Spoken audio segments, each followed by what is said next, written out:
അമ്മയും കൂടെ ഉണ്ടാക്കി കഴിക്കുക, എന്നാലല്ലേ ബേബി സ്ട്രോങ് ആവുള്ളൂ. അമ്മ ഉണ്ടായിക്കോളാം. അമ്മ, അമ്മയ്ക്ക് ഈ പച്ചമാങ്ങി മസാല ദോശ ഒന്നും കഴിക്കാൻ തോന്നുന്നില്ല? എന്താടാ അങ്ങനെ?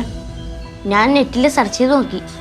അപ്പോൾ ഗർഭിണിയായ അമ്മമാർക്ക് മസാല ദോശയും പച്ചമാങ്ങയൊക്കെ കഴിക്കണമെന്ന് കേട്ട്, അതുകൊണ്ട് ചോദിച്ചേ. അങ്ങനെ ഞാൻ വേണമെന്ന് പറഞ്ഞാൽ നീ എനിക്ക് വാങ്ങിച്ചു തരുമോ? ഞങ്ങൾ വാങ്ങിച്ചു തരില്ല, പക്ഷെ കൊച്ചത്തിനോട് പറഞ്ഞ് ഞങ്ങൾ വാങ്ങിപ്പിക്കും. എന്താ ചമ്മ? ഒന്നുമില്ല. ഓരോരുത്തരെ ആൾക്കാരെ പറ്റിയൊക്കെ എങ്ങനെയാണെന്ന് ആലോചിച്ച് നിന്നു പോയതാ. എന്റെ മോൻ പറഞ്ഞതിൽ സത്യമുണ്ടെന്ന് എനിക്ക് ഇപ്പഴാ മനസ്സിലായത്. എന്നോടാണെങ്കിൽ വളച്ചുറ്റി പറയാതെ നേരെ പറഞ്ഞ അമ്മ. പറയാനുള്ളത് മുഖത്ത് നോക്കി തന്നെ പറയും. എനിക്കിവിടെ ആരുടെയും ശുപാർശയുടെ ആവശ്യമൊന്നുമില്ല. എന്റെ ചോദ്യങ്ങൾക്കുള്ള ഉത്തരം നീ എനിക്ക് ഉച്ചക്ക് മുമ്പ് തരണം. ഒരു ദിവസം രാത്രി നീ ഇവിടുന്ന് ഇറങ്ങിപ്പോയെന്നും ആരെയോ കണ്ട് സംസാരിച്ചെന്നും മോഹൻ തറപ്പിച്ച് പറയുന്നുണ്ട്. നീ എന്താണ് സംസാരിച്ചതെന്നൊന്നും എന്നോട് പറയണ്ട. പക്ഷെ ആരെ കണ്ടാണ് സംസാരിച്ചതെന്ന് ഉച്ചക്ക് മുമ്പ് എനിക്കറിയാം.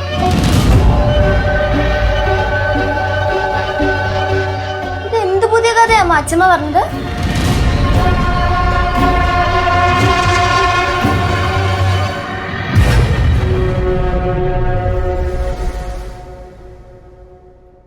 അബി, കഴിച്ചു കഴിഞ്ഞാൽ എഴുന്നേറ്റ് പോയി കൈ കഴുകു.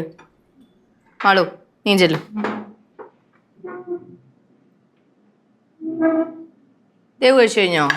എന്നാ ചെല്ല്. അമ്മ ഇതൊന്ന് മാറ്റിയേ.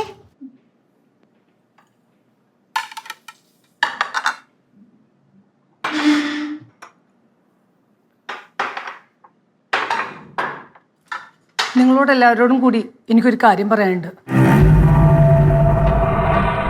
മക്കളെ, നിങ്ങൾ മേലോട്ട് ചെല്ലേ, എനിക്ക് കുറച്ച് കാര്യം സംസാരിക്കാനുണ്ട്. ഞങ്ങൾ ഈ വീട്ടിലുള്ളതല്ലേ, ഞങ്ങൾക്കും കേൾക്കണം. തള്ളയുടെ അതേ സ്വഭാവമാണ്. ചോദിച്ചു കഴിഞ്ഞാൽ തറക്കുത്തരം അല്ലാണ്ട് പറയൂല. കേറി പോണി. മാളു, മുകളിലേക്ക് ചെല്ല്. അബിയും ദേവനും കൂടെ കുട്ടിക്കോ. ചെല്ല്. എല്ലാവരും കേൾക്കാൻ വേണ്ടി ഞാൻ പറയാ. കുറെ ദിവസമായി ഈ വീട്ടിൽ പല പ്രശ്നങ്ങളുണ്ട്. നീ രാത്രി ആരോ കാണാൻ പോയിന്ന് മോഹൻ തറപ്പിച്ച് പറയുന്നുണ്ട്.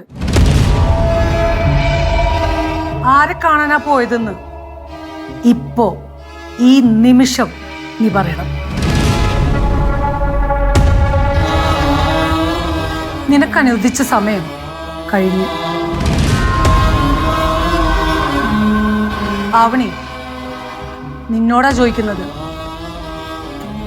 ആരെ കാണാനാ പോയത്?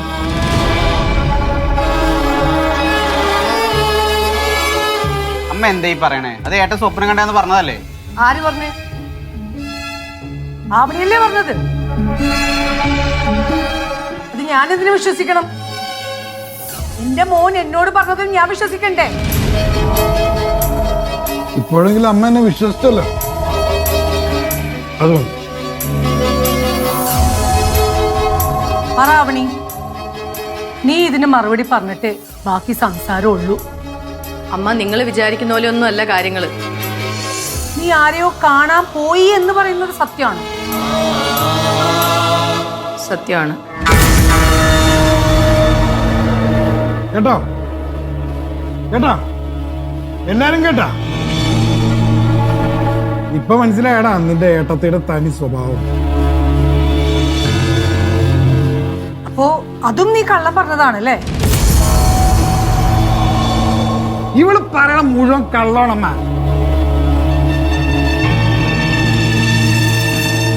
ഞാൻ ചോദിച്ചത് നീ കേട്ട? ആരെ കാണാനാണ് പോയത്?